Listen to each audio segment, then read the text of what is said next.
Hello and welcome to a new episode of The Influence Factor by the Influencer Marketing Factory. Today with me we have Jessy Grossman, that is the founder of WIIM in Influencer Marketing. If you are enjoying our show, I wanted to invite you to subscribe on Apple Podcast and Spotify so you will not miss any new episode every single Wednesday morning. Enjoy the episode.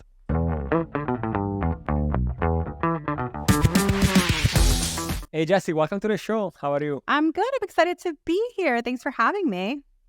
Absolutely. I know that you have a lot of, knowledge in the industry, so I'm quite excited to talk about, from community, like how you build them, how you retain the people, how you, help each others, right, in the creator economy and the struggle sometimes of, our industry, right? So we're going to cover many things. But first of all, who is Jess, right? Like tell us a bit more about your journey so far and what you built, in the past and what you're doing right now. Well, I'm of course looking at your video. So I'm also based in New York because I see the awesome background behind you, but I'm in Brooklyn.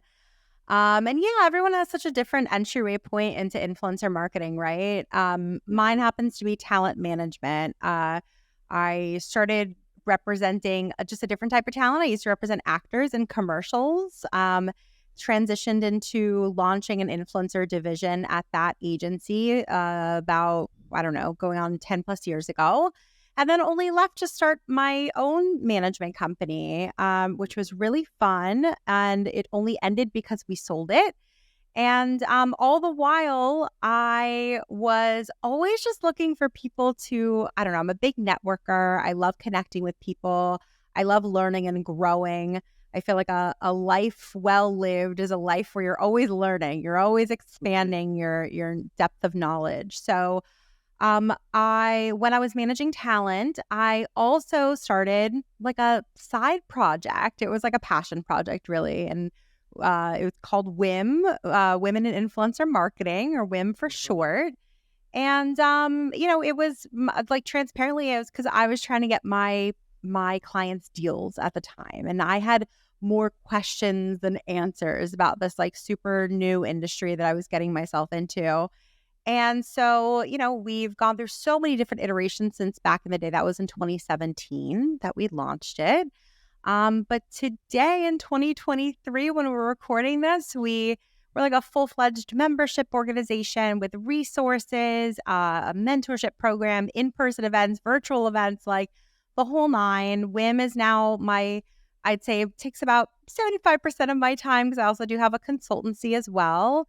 But yeah, I'm super passionate about women in the space in particular and just influencer marketing in general. Amazing. And we're going to go more in detail about, what does it mean, right, to have memberships and, members and, especially also like, what does it mean to be, a woman in the influencer marketing arena, and so on. But something that, I'm also interested, networking, right? I'm also a big fan of it. I think that, it's just can give you a huge advantage on things. What I say all the time is that if you just stay home, you never know what is like, what is going to happen. Basically, you stay home. But if you go out, you never know. You might find that person that's going to change your life. Any tips about networking? Like, let's say that someone listening a bit shy, right? I notice that many people are like, oh, I don't like doing networking. I get very nervous. Maybe, I know that it's easier to say than to do, but any tips for people that might be like, this year I'm going to start networking? What would you recommend? Yeah, I'll give you my dirty little secret. As somebody who owns a networking group, I am actually incredibly uncomfortable networking. That's like literally why I started it in the first place. People just don't expect that from me, but I'm so much more introverted than extroverted, truthfully.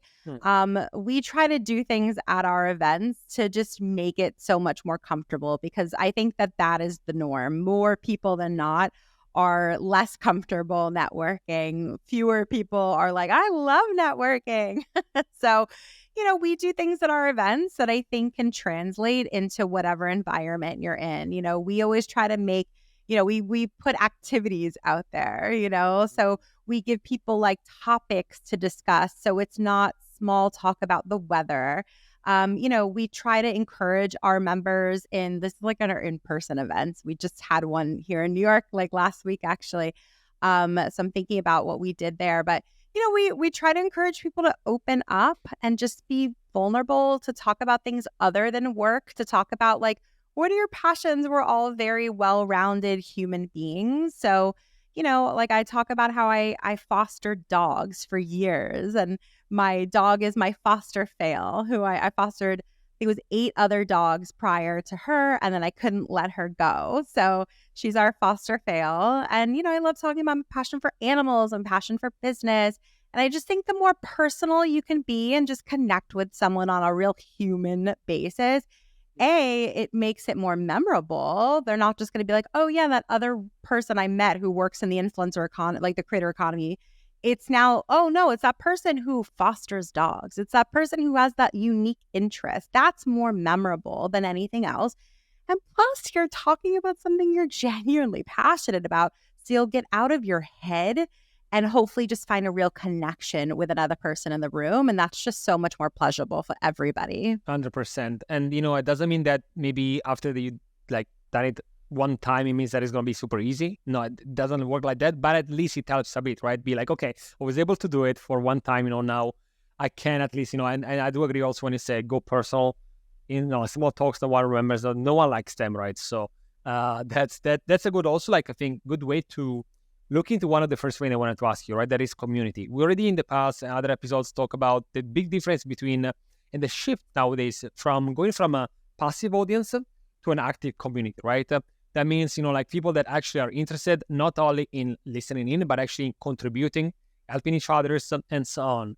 So first of all, what are some of the steps in creating a community to build it, and why is it important nowadays? It's so hugely important. I think like everyone in influencer marketing for years has been talking about engagement, right? And like that is such a key metric for people to track in order to, to dictate like, was this successful for us? And community fosters that engagement, but on such a deep level. I've seen, influencers, I've said this for years, the ones that I've seen be the most successful. And to me, that just means that they have, they're bringing in the most money. They have the most opportunities. There's a lot of buzz around them. They're the ones who they're not creating one-way conversations where they're just talking at their audience. And it's not even a two-way conversation where it's, them speaking with their audience in a dialogue back and forth. The most successful influencers are actually creating community where their community is speaking amongst each other while the influencer is not even present.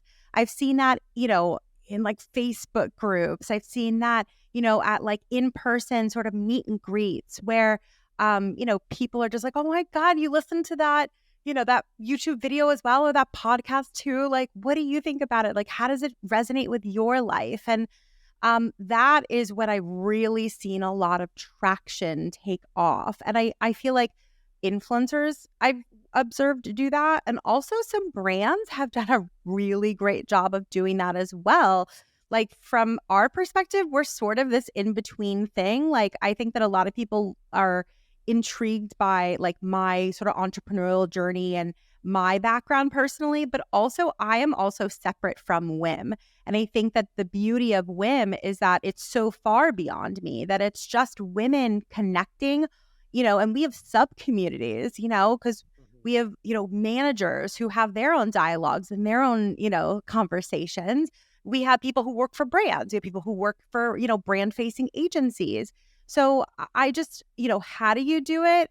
The real answer is that it takes a lot of time and it takes a lot of testing and learning, because the tricky part about running a community, no matter if you're an influencer or a brand or what have you, is you have to constantly have your finger on the pulse of what the community needs and wants from you. And that never stays stagnant. It's always shifting and evolving. So testing and learning and time. That's my best advice. Sometimes these communities, they don't have necessarily the influencers themselves involved, or even the brand sometimes. And I was listening to another podcast and they said that when they did an event, like with the other podcast people, they did an event and there was a big community right behind that. Many people were going, of course, there for the, host of the podcast, but also to meet each other in the community they never met, like, all online. And it's like, hey, I'm part of these. You're also part of these. We have the same interests. Why don't we meet right at these, whatever podcast event it was that. So very interesting, right? As you said, like many times it's not just about the guru, the person, the influencer, it's about knowing that we are in the same circle of interests of people networking, and sometimes you want just to meet with others. Identity is a really strong thing. And I see that tied very much into this. I saw some documentary on Tesla owners and people who own a Tesla are like, I own a Tesla, and that's very much ingrained in my identity. I consider myself I love Teslas. I love, electrical cars or whatever. But, whatever that thing is, whether it's Teslas or Diet Coke, being part of that community, BMW is another one that does a really good job of that. I'm a BMW owner, and I resonate so easily with other people who own a BMW. It's just it's part of your identity. And it's nice to have, something that you resonate so strongly with and you're proud of as part of your identity. It's fun too. So I think there's that identity element of it as well. Hello. Is your brand ready to amplify its reach? Well, the Influencer Marketing Factory is here to do just that. We are a global influencer marketing agency helping brands ignite their growth, from influencer identification to campaign strategy, handling legalities and agreements to managing shipping and logistics. We have it all covered. We work with hundreds of brands across different verticals, from Fortune 500 companies to DTC brands. And we don't just stop there. With detailed ROI analysis, we help brands like yours measure success, transforming impressions into actionable conversions. You can find us at the influencermarketingfactory.com or just search the Influencer Marketing Factory on Google. I think it's a human, just noble behavior, right? They wanted to be part of something that is bigger than just ourselves. So it makes sense on these. And so instead, which are the challenges when you build a community? I guess there are plenty, but the one that comes to your mind, maybe top 3, let's say like that. The constantly needing to have your finger on the pulse of what people want from the community and need from the community. That's a challenge, because it is just a constantly evolving thing. So how do you even get that information? It takes I'm obsessed with automations and being really efficient with, creating processes for my businesses. So, we have interesting ways of getting that information, but I think that you want to make sure that that information is accurate, that you've spoken to enough people that maybe one outlier who's maybe the loudest voice in the room, maybe they don't reflect everybody else. So you want to make sure that you're responding to either the majority or very specifically a group of people that you're making that conscious choice to respond to. I think another difficulty is, just maintaining that engagement. It depends what the community, who makes up the community. But our community, for example, just to be give you a practical example, ours are professionals. So they're and influencer marketers nonetheless, which means that they are busy. It means that they are drowning in work sometimes. And so as much as I'm come to our event, have fun with us, they're I would love to do that, but I just got an RFP, I just got, this huge deal that I have to work on. And I'm sure that a lot of communities have that. It's really identifying, who makes up your community and when they have and identifying when they have the free time to be able to suck them into all the awesomeness that you're doing. And so you said, many of these people are busy, right? They would love to go to events or do things, but at the end of the day, you still have 24 hours, so you cannot join and doing everything. So, of course, the retention is difficult and so on. So, how do you manage that? I know it's a bit different because we're now jumping from community to membership, right? So, we went in influencer marketing, right? It's a membership. First of all, please a bit more what does it mean to be in a membership? What are the things that you offer, right? And also, again, what are the type of people are, joining? Are also professionals, and therefore, if they, have potentially the same problems during the day and so on, how can you make it still engaging and not losing either the momentum when they get in, and also tell us a bit more what is the typical day in Women in Influencer Marketing as a membership? I like to think from my members' perspective or my customers' perspective, because I don't ever want to lose sight of whatever I would need from that perspective is what they're going to need. I just don't want to, I think that's really important. So for me, I always want a lot of value for my time. My time is money, all of those things. So for us, we never have fluff events or fluff anything. Like I'm very much about like, we have a mentorship program with like incredible women that like you might not be able to get ever, like an entire hour of time dedicated one-on-one. So we have, I think we're up to about 25 mentors that have been hand selected, whereas a VIP member of WIIM, you get 3 of those sessions every single year, and we're always adding new people. It's not like a 5-minute conversation. It's a full hour one-on-one and 3 per year. So it's like, I don't want to fluff, and I don't want you to have to share your mentorship time with, 20 other people, so we make sure we have things like that. We have like our in-person events where our members get like half off tickets, but we're so strategic about how we plan like our panel discussions. Like the last one was about building in the creator economy, and I wanted to talk about things that people don't talk about enough. Like, why aren't there more women who are, getting VC funding to build it, to build in the creator economy? And so I wanted to spotlight 3 that are doing incredible things and building on their own and hopefully inspiring other people, and also always leaving an opportunity for connection and for questions at the end, and encouraging people like, now is your moment. You're only going to get so much out of this life as if you raise your hand and lean in and make the most out of this moment. So I think it's always just like facilitating those opportunities. But, we have community forums, for people who are based wherever. So, online. We have that. We have this mentorship program. We have events. We have so many resources. We have like contract templates. There's so many different things that you can just find on our website, of course. But truthfully, the thing that most people say the most, like the biggest value that I hear time and time again, get out of WIIM is meeting the people that they're meeting, because these are lifelong, really powerful connections that we're just like serving on a silver platter. Like we have aggregated all of these people who are incredible at what they do.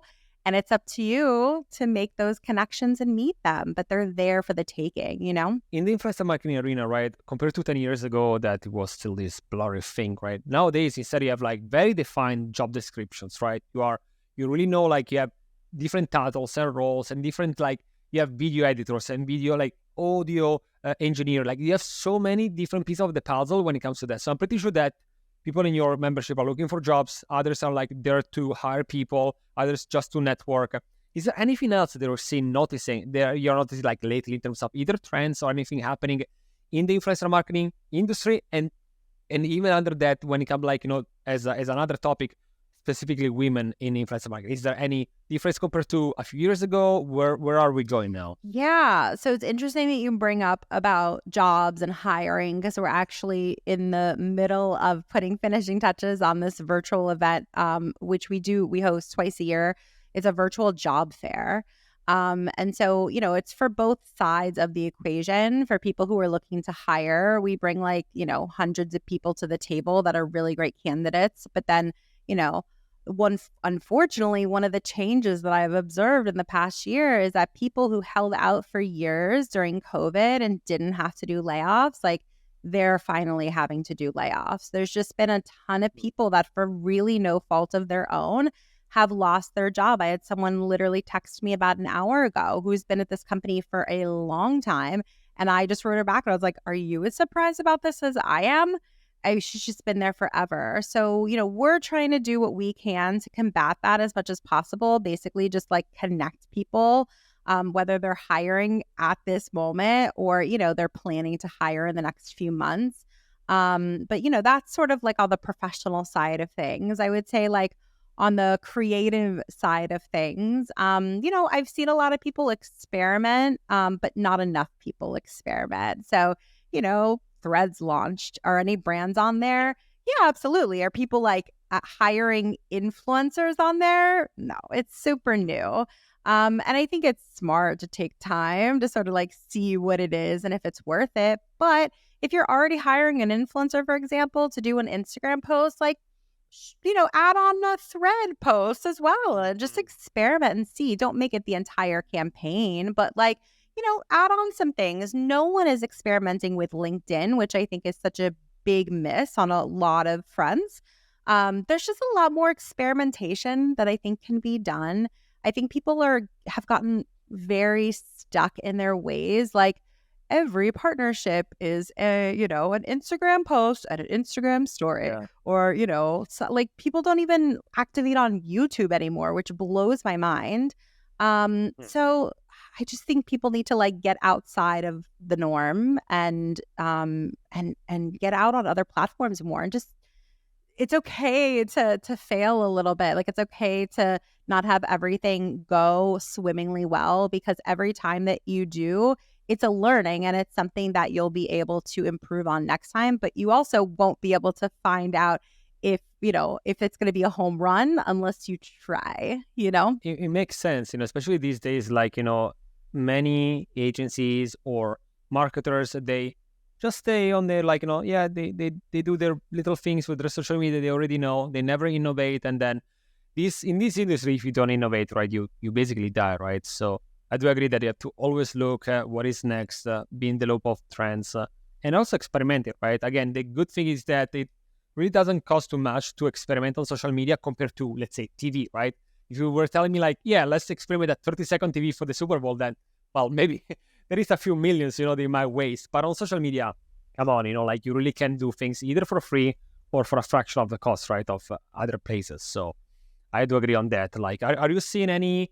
So Threads, it's already like losing momentum and everything. Are you seeing any other social media that it's interesting to you? So you said LinkedIn, for example, of course, the big one. We already covered that for the B2B on other episodes.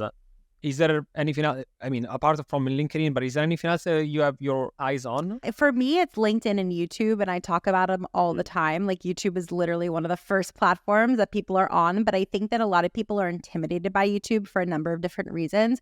Cost, obviously, production value. It's a heavier lift to activate on YouTube.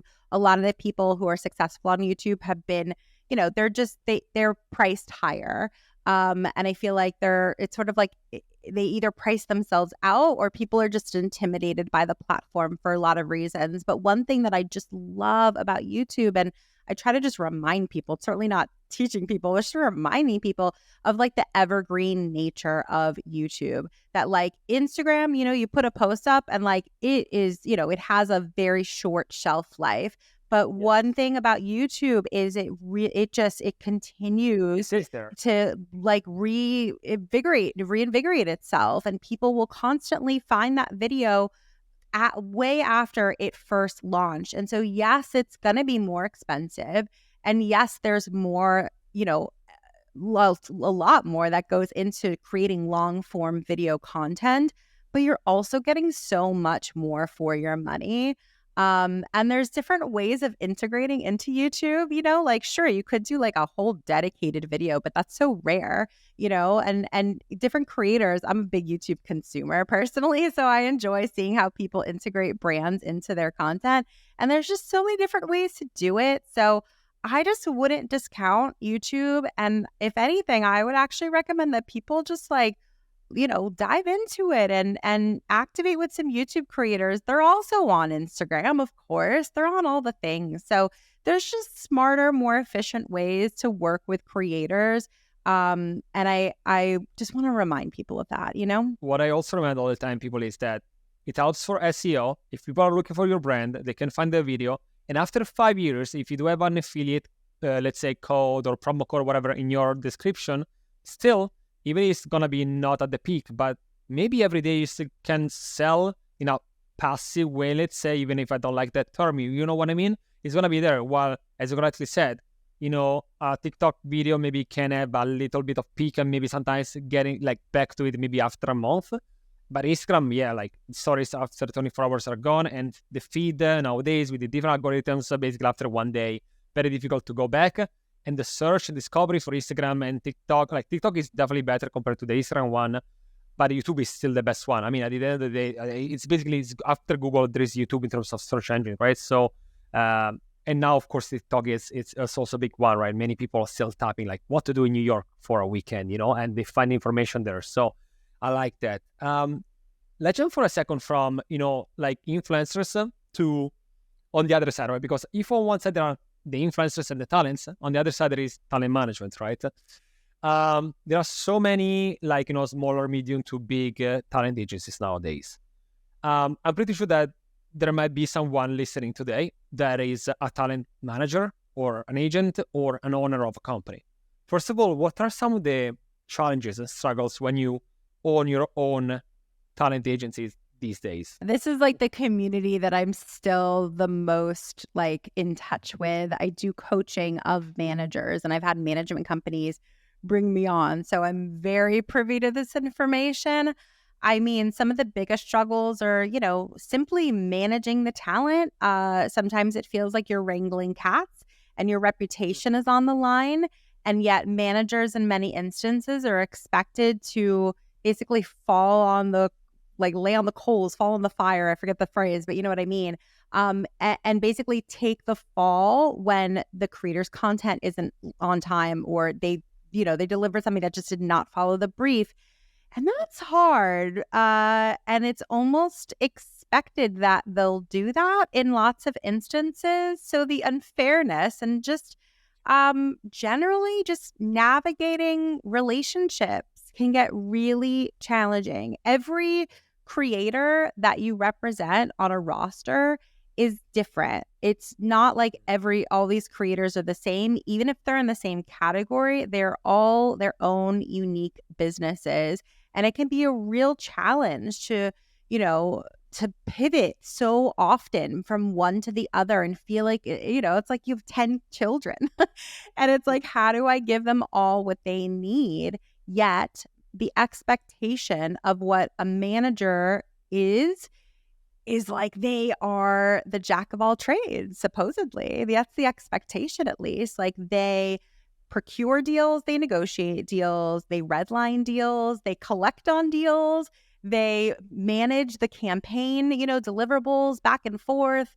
And then they do strategy, and then they're supposed to, grow their roster, or they're supposed to, manage their assistants. I mean, they're just expected to do too much. And I just broadly don't really believe that people's best and brightest is when they're being generalists. I feel like I want to see more managers in particular be expected to be specialists, because I think that that's when you can really focus, you can really perform. Because if you're doing everything at like 50%, how are you valuable in that way? Yet, again, like the expectation is just that they're supposed to do and know everything. And I just feel like it's unrealistic, And like, because of these reasons, right? How can you properly scale a talent agency? Because I've seen like so many agencies with like hundreds, if not thousands, sometimes of talents. I'm like, it's gonna be difficult to manage all these people at the same time. Do you have any tips there? We did this at my agency, and then it got bought. We really just created different types of roles than other agencies did. Again, like most agencies, like you're a manager, and that job description is like 12 pages long. But also I want to touch on what you said, because it like definitely strikes a chord. I don't think that much of influencer marketing in general, nonetheless, management is scalable. I think that people assume that it is, and the expectation is that it is, and the goal is that it is. But influencer marketing, especially talent management, it's a relationship business. And like, I don't know about you, I've been in different businesses and I've had different lives, and all the different businesses that I've had, like if you want to create like $1 billion company, you don't create a relationship-based company. Like that's just not that's not the strategy. What are, in your opinion, the best ways nowadays to build your personal branding, to make sure that it's gonna be there, to make sure that you are saying the right things at the right time and so on? So how did you build your own, and what would you recommend for others to do the same? For me, it's a podcast and LinkedIn. Like, sure, I have a presence on all the other platforms because these days, like, you just have to. But those are the platforms that I've gotten the most traction on. You have to find where are the people that you're looking to reach, For me, it's like insane how many people follow me on LinkedIn. It's also a really interesting place for so many reasons. I feel like we can have an entire hour-long conversation just about LinkedIn. But, it's literally like, it's all about business. but it is the social platform for it. So it's like the perfect place for you to be if you're sort of in this space wanting to build your personal brand. You have to be yourself, or at least having your own online, persona, whatever, to be recognizable and to be different than the others. And that's how people go viral, let's say, on LinkedIn. That's how they go viral with Twitter threads that, have like a bunch of different, better retweets and so on. But yeah, usually it's not about the technical things. It's about the struggle of building a company. It is about, today I had to hire and fire and this what happened, blah, blah, blah, right? So it's really about the feeling sometimes more than the technicality. So again, let's say that similar to what we said at the beginning, some people cannot really, they are uncomfortable in networking in person. What would you recommend then when it comes to create content and try to remove the fear of, like, again, posting about yourself online? Okay, would you start with text-based and then move into images and then videos, or what happened to like with you, and maybe did you know other people that struggle with the same? I think that it's two things. The more you want to be vulnerable and you want to give your opinions. You don't want to you don't want to regurgitate what a million other people have said. You want to give your stance on it. And for me, like I sometimes I rub people the wrong way. Sometimes I have unpopular opinions, and it's uncomfortable being on the internet having contrary opinions, and you're never going to please everybody. And so I've just sort of learned that, like, it's important to me. It's therapeutic for me. It's helpful for other people to just be vulnerable and honest, and also to just have strong opinions. That is really what gets you traction. In terms of like the actual content itself, I really just feel like it's experimentation, because I'll tell you, like, our podcast, I'll just be really real. Our podcast, we create like these social clips out of them, and they're videos. And our podcast editor is just, that's like a company that we use, and they're like, oh, video is where it's at. Like, everything's video, blah, blah, blah, blah, blah. Our reels never perform. Everyone talks about how reels are fantastic. Reels are the way to go. Our reels don't perform. You know what performs for us? Carousel posts, text-based carousel posts. So I just want to like say out loud to everybody that, like, sometimes the trends aren't what's right for your audience. I like the takeaway, right? Not just because it's a trend or it's a social media is working well for others or a specific format, it means that it's going to work for you, right? So, and I think that you have to experiment, right? As you correctly said, up until you don't experiment different formats, you will never know, because sometimes we might have this bias and be like, yeah, I know what is going to work, videos of this format. Up until you don't give different ways for people to actually, like, really, like, consume your, like, content, you will never know. And maybe, like, you will realize that, oh, actually carousel with text, right, as you said, is performing better than that. Jessy, thank you so much for joining me today. Best of luck with the new things that you're, like, secretly working on. So I'm very curious to see what they're going to be when they're going to be public. So please, like, keep us updated on that. And yeah, just again, like, thank you for sharing all your knowledge with us today. Thank you for having me. I appreciate it. This was the Influence Factor by the Influencer Marketing Factory, and I'll see you next week.